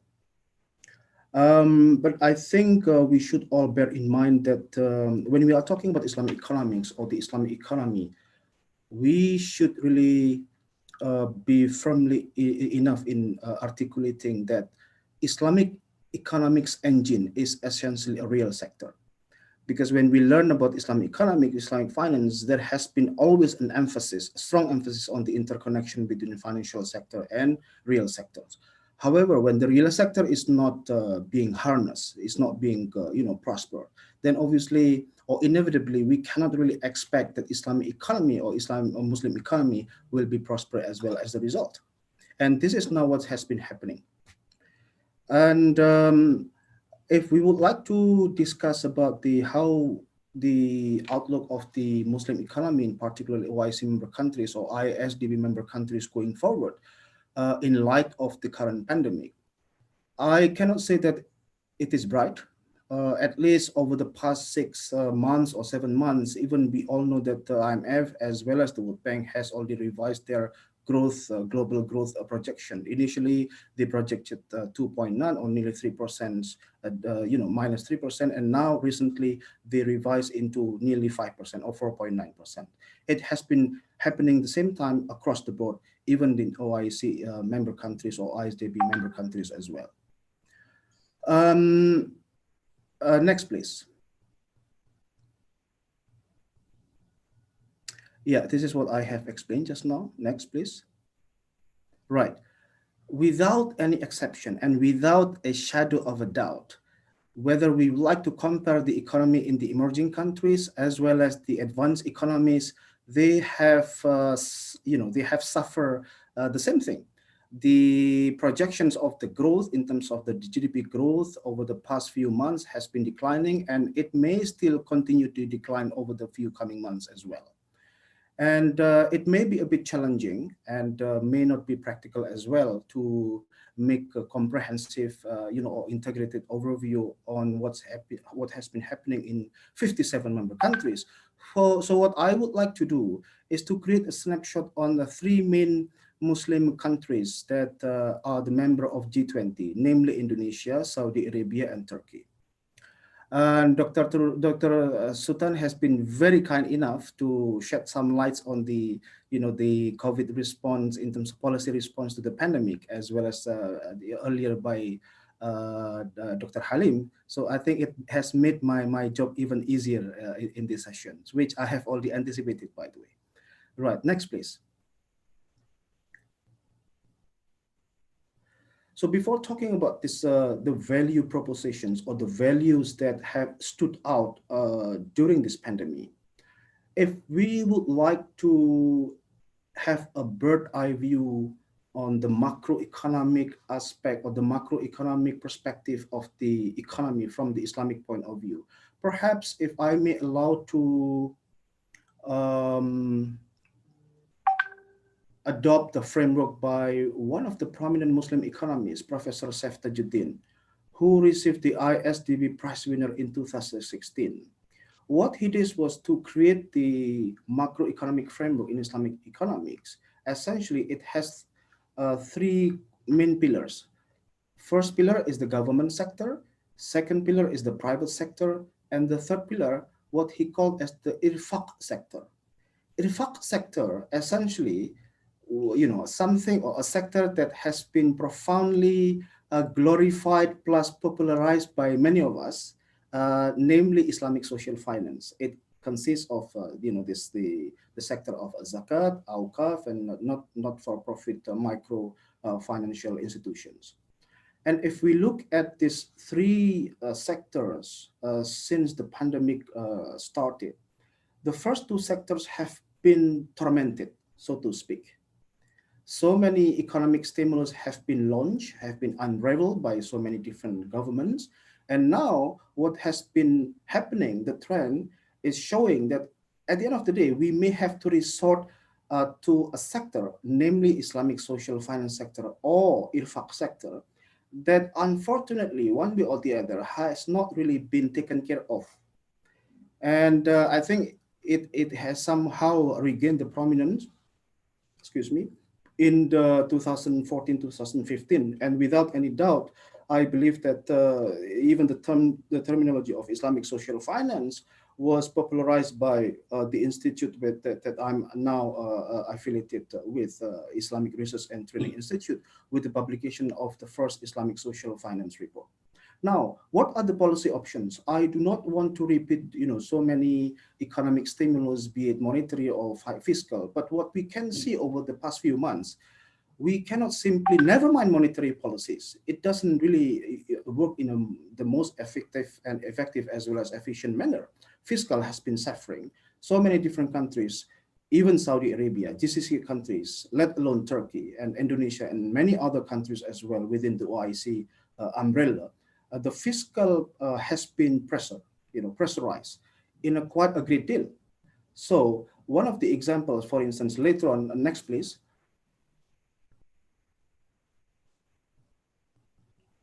Next. Next slide, Farah. Yeah, okay. If we try to understand this, what has been presented before you over here from the kind of framework that I earlier mentioned, the government sector, the private sectors, as well as the IRFAQ sector. Now, the trend unanimously, even it was mentioned by Dr. Halim, Dr. Sutan, as well as Professor Akram Laidin, the prominence of Islamic social finance institutions as well as the instruments cannot be understated. Unfortunately, when it comes to empowering this sector, we cannot impose, we cannot deploy one-stop policy. What I mean by that is that, let's take a comparison of Malaysia and Indonesia in terms of zakat management, be it from the collection side or even distribution side. And now if we try to compare with Saudi Arabia, for instance, and also Turkey, it creates a certain degree of variation. In terms of the level of digitizations and automations as well, I would have to say that perhaps in our region, those things are slightly more advanced than even Saudi Arabia and Turkey. Now, going back to what is presented before you now, the anchors of the economic stimulus in Saudi Arabia, for instance, namely SAMA, Saudi Arabia Monetary Authority, Ministry of Finance, and Saudi Social Development Bank, or under NDF. Some of you might be wondering, what has been the role of IRFAQ sector? Well, fortunately or unfortunately, it cannot be said that it has been fully optimized or empowered, but yes, there is a certain promising degree of hope that the zakat management or the waqf are being harnessed in this part of the world. One of the example is that at the moment, although the gigantic potential of waqf sector in Saudi is so immense, perhaps this can be the biggest waqf globally, but there has not really been a firm and definite estimate when it comes to what is actually the figure. And fortunately, now, or at the moment, at this time, as we are now talking, the General Authority for Waqf of Saudi Arabia is now undertaking a huge exercise in terms of figuring out the magnitude of Waqf sector in this country.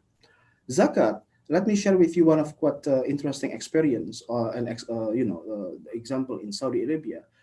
Again, it's sometimes it boils down to the culture and local customs and values, because so many people over here, especially the local, the local mukimin as well as the local people over here, they may not be so comfortable to display that they are the muzaki or even mustahiq. So if you go to the zakat authority over here and trying to understand in terms of the mapping of zakat distribution in which area, who will be the beneficiary, and so on and so forth, they may not give you, because the beneficiaries as well as the muzaki themselves, they don't like their name to be disclosed.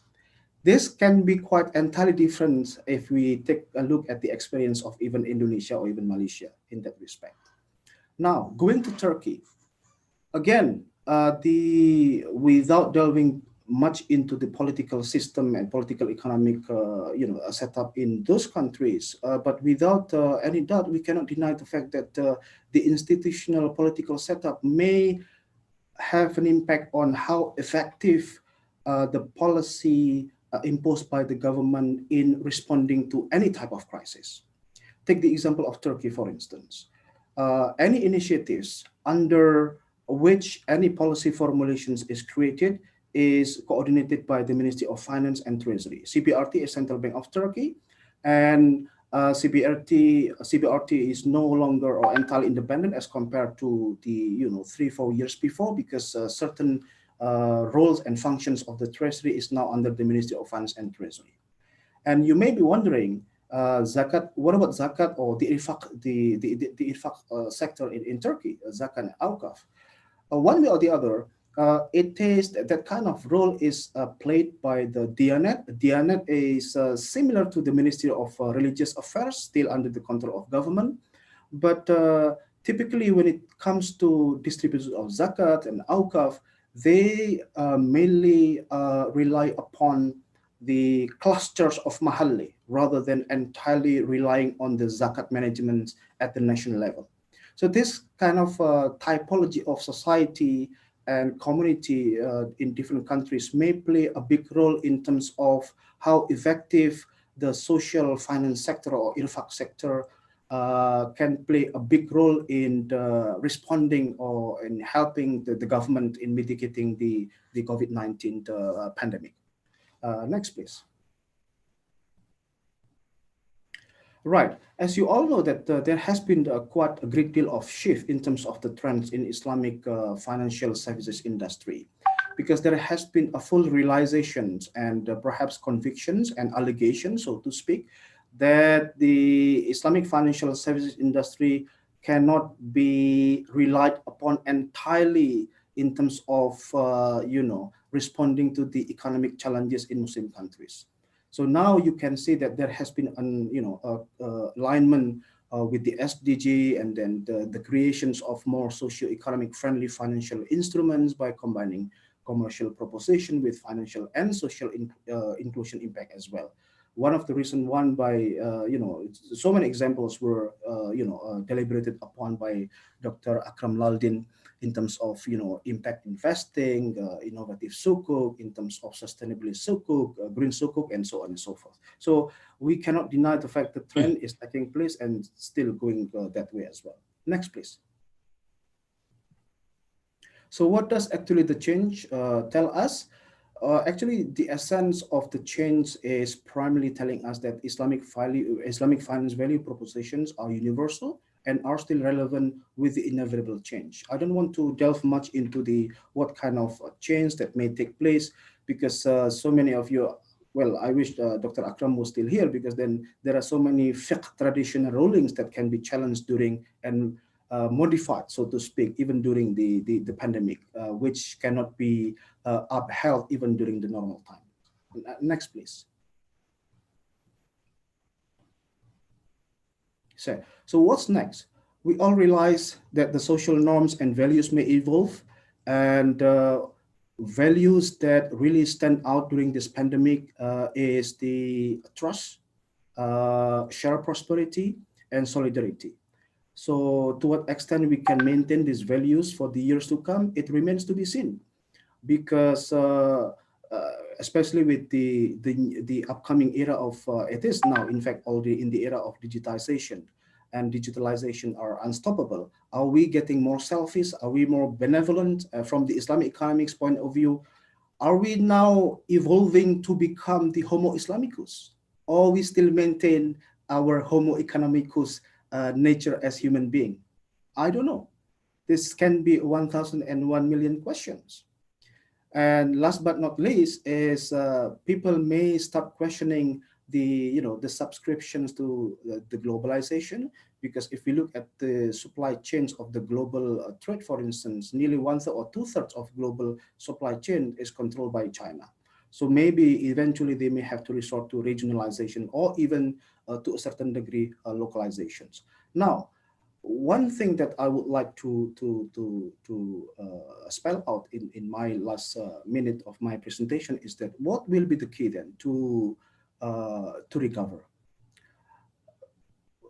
It's difficult to say. Is obviously challenging to come up with the verdicts or fatwa, so to speak. But I guess the key would be health. If any government cannot overcome the health crisis, then obviously the prospect of economic recovery may be quite subdued. I would have to say that. But well, we still have to have a look and wait and see, because we are still perhaps now still in the middle of the crisis. With that, I would like to end my presentations. Thank you very much for listening and for your patience as well. Thank you so much, Dr. Hylmun. It's very informative presentation.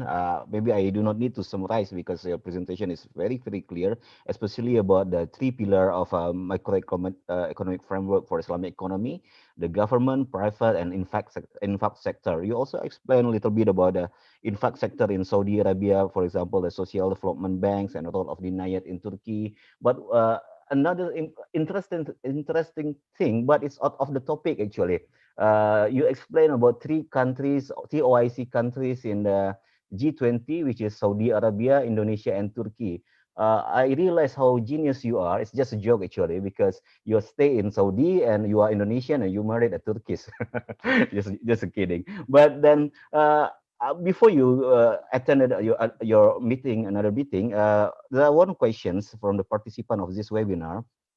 Again, it's maybe not very related to your presentation, but since you work in ISDB, you have more comprehensive and global view compared to us here in Indonesia. From scale 1 to 10, which are more stable actually from your perspective, Islamic bank or conventional bank during this pandemic?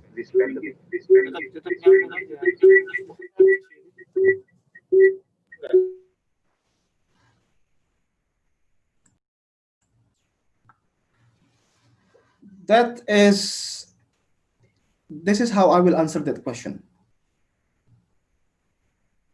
And this is in relation to my few minutes, well, I'm already slightly late with the Sama. We will be, inshallah, launching our Islamic finance report for Saudi Arabia, right? And when we analyze the visa of Islamic banks and conventional banks, it's really tough to say, because if we try to look at it from what has been suffering the most in terms of the level of exposures, the data at the moment does not fully expose that. I'm talking in the context of Saudi Arabia, and I am saying this with quite full conviction. I'm not sure about other countries. Maybe Dr. Sutan and Dr. Ronald himself may be in a better positions to understand the Islamic banks, the conventional banks in Indonesia. But in the context of Saudi Arabia, we cannot say much. We cannot say much because the data, if I'm saying just based out of my whim, then obviously I will be in trouble, right? So it has to be based on data. And the data at this minute, right, at this moment, up to this day, is not fully showing that. Okay. Therefore, this is part of the analysis that, and we have already, in fact, engaged SAMA as well as the Ministry of Finance. And as some of you might be aware as well, Saudi has been pretty much ambitious in terms of becoming the global hub in Islamic finance under their 2030 vision. And just right after the 2030 vision was introduced, 2-3 years afterwards, then the global, this pandemic started to take place. Then maybe they have to revise some of the economic plans and ambitions. But in response to that question, in the context of Saudi Arabia, that's all I can say at the moment. Yeah, I cannot say without a fully firm disclosed date. But again, at least there's one question, Dr. Hylmun. At least from your point of view, what do you see about Islamic economic outlook after this pandemic? I believe that it's all to do with how the real sector will bounce back. If the real sector, because you see, if we are talking about Islamic economics, we cannot solely rely upon the financial sector, because that's not the essence of Islamic economics or even Islamic finance.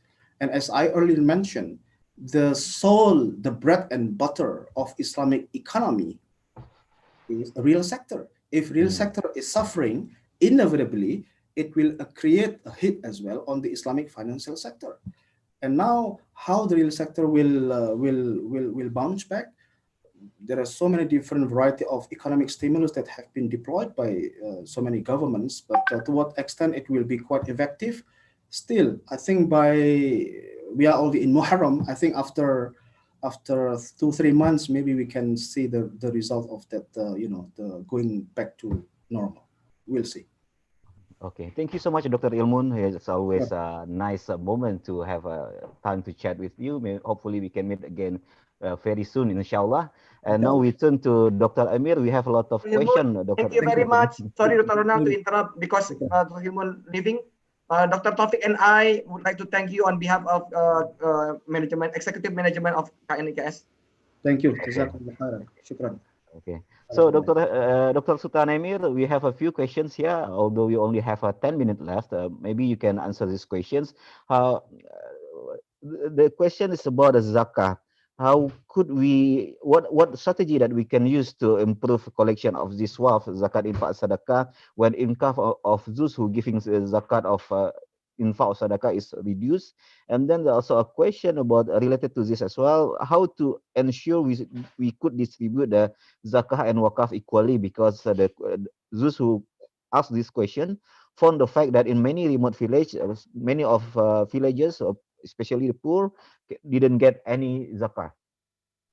Thank you, Dr. Ronald. And I believe this is very interesting. I think two questions. There are two interesting questions, and actually very related to my presentation. So Farah, if you can again share my presentation and go straight away to area-based zakah management program. Is it possible? So I can explain it actually.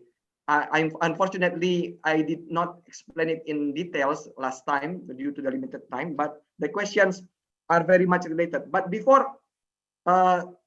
showing that one, remember, yes, we know that many people in Indonesia were affected or are affected by this pandemic economically and financially, but you know that income inequality in Indonesia is quite problematic.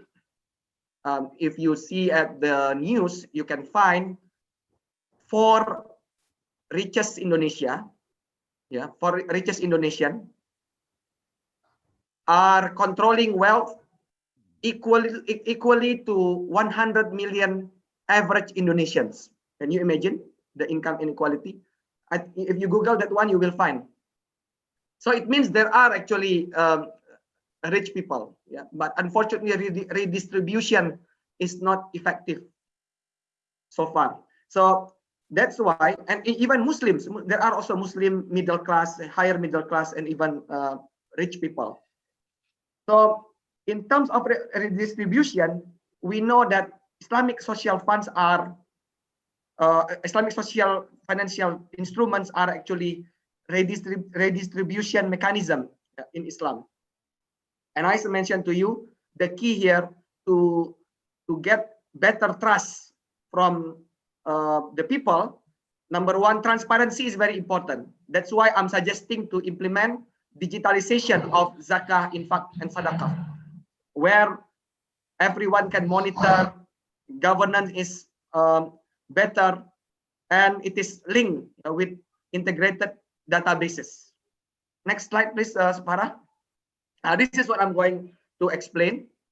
If you look here, this has been discussed by many stakeholders, including Basnas and then also Wakaf Board in Indonesia, Indonesian Wakaf Board, and then also Lazis Waf and other stakeholders, in which we want the Basnas, the National Zakah Board, at the regency level or at the city level, kota atau kabupaten, will be the coordinator for this area-based zakat management program, in which they are collaborating with other formal zakat agencies, and also, of course, with other stakeholders, including the region, and then Bupati, including the mayors and those people under the mayors and also under the regions. And we will have zakah collection and distribution centers, or UPZ, up to the level of masjid even, where all these things are integrated into digital platform, in which UPZ at the village level, desa atau kelurahan, will be able to monitor the potential muzaki and identify the potential mustahik, right? In the same village. By nature, we want to help people that are close to us, yeah, either our close relative, close neighbors, close friends. So this is our nature. We want to help the one that are close to us. So by this mechanism, if you are muzaki in one particular village, you are going to pay your zakah through the UPZ in your village, and your UPZ will distribute your zakah to mustahik at the same village. So this is the things, and everything will be monitored and will be disclosed online through digital platform. You can see where your money goes. So you know that, and even you can identify, I want to give my money to Ahmad, for example. You know, normally nowadays, if you want to give to your neighbor, let's say to Ahmad, you just see Ahmad and give the money directly. So it is not counted in the national database. But if you give the money through formal amil, and that formal amil report on the system, and you identify whom should receive your zakah, and the amil will give it to the respected person. So you achieve your goal, which is to give the money to that person, but it is also counted in the national zakah database. And then when we have transparency and better data, we can identify areas with surplus of zakah, zakat surplus, and areas with deficit zakah, in which we can transfer the money from the area with the surplus zakah to the area with deficit zakah. And of course, it starts with the village, the neighboring village within the same district, where the surplus village is, is located. And then when the whole villages in that district are already in the surplus situation, then the surplus will be transferred to the villages in the neighboring district. So this is the mechanism, and so on until at higher level. And the Basnas at the regency level or city level will be the coordinator for this. Okay. And all Islamic banks in that regency will be involved, because all zakah account will be open in that Islamic bank, either Islamic commercial bank or regional development bank in that province. Like that. Interesting, Dr. Emir. Well, we have another two questions before we close this webinar. Yeah. One from our brothers from Penang. He would like to know which sector that has good impact and impact from pandemic COVID-19 in Indonesia stock market. I don't know if you have the data, maybe you can share with us. But at least in your presentation, I noticed that there are some sectors that experience negative growth and positive growth indirectly. One last question. And then the government. What the government will do to increase the Islamic finance participation in the pandemic, especially the cash wakaf, takaful, and Islamic capital market. I think that's all maybe for this web. Okay. Yeah, the first question, if you look at the Jakarta Islamic Index, when the Jakarta Islamic Index rebound in early April 2020, it was partially caused by some good performance of pharmaceutical companies. This is what I know. And if you look at my presentation also, there are several sectors that are still showing positive growth, such as agriculture, then communication and technology, water supply. So those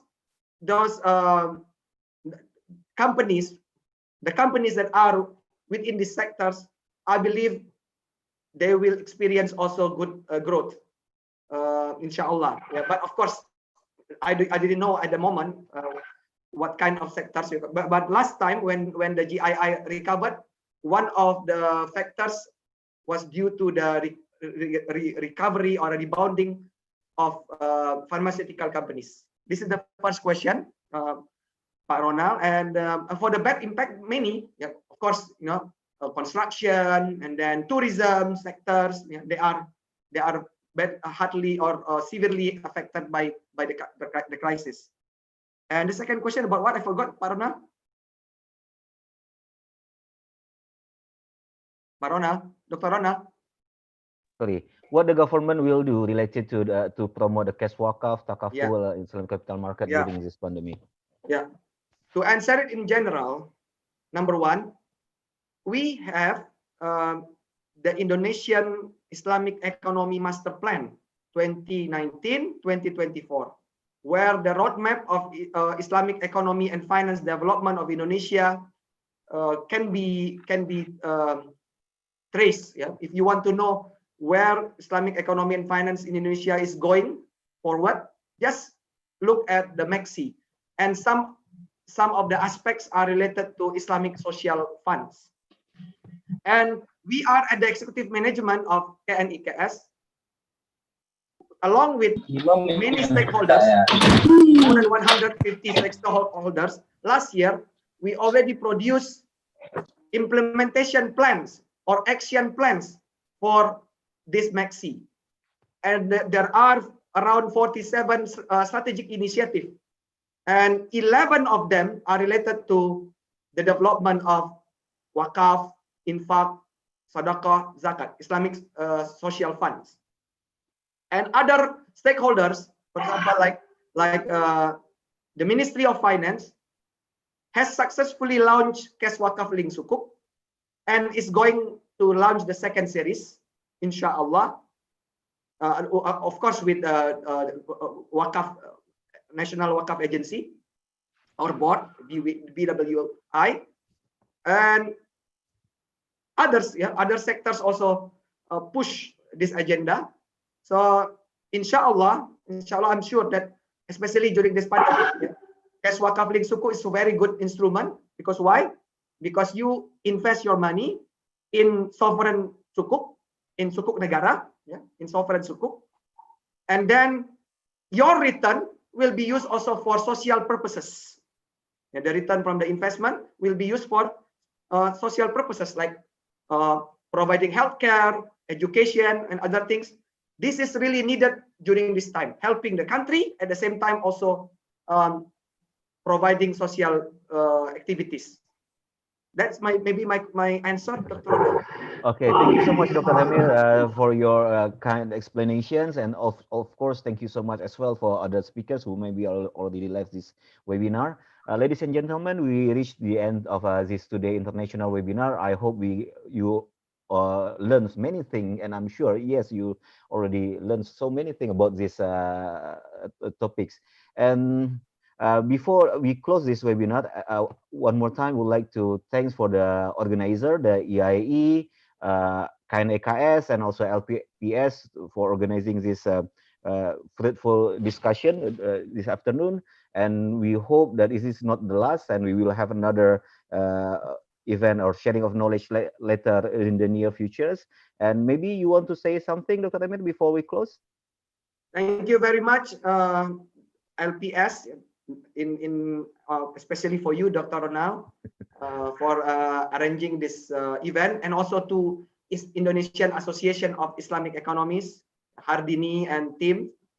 Thank you very much for all the efforts, and of course to my colleagues at the National Committee for Islamic Economy and Finance, I really hope that this webinar give you somehow benefits. So thank you very much for this. Okay, ladies and gentlemen, let we close this international webinar by say Alhamdulillah. Alhamdulillahirabbil alamin, wabillahi taufik wal hidayah. Assalamualaikum warahmatullahi wabarakatuh. Terima kasih semuanya. Waalaikumsalam warahmatullahi wabarakatuh. Thank you very much for your presentation. Thank you very much, Pak Ronald. Sama-sama.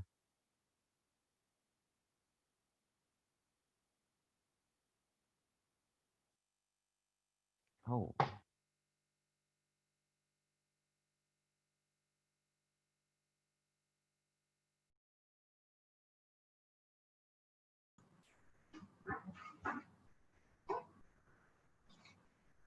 Thank you.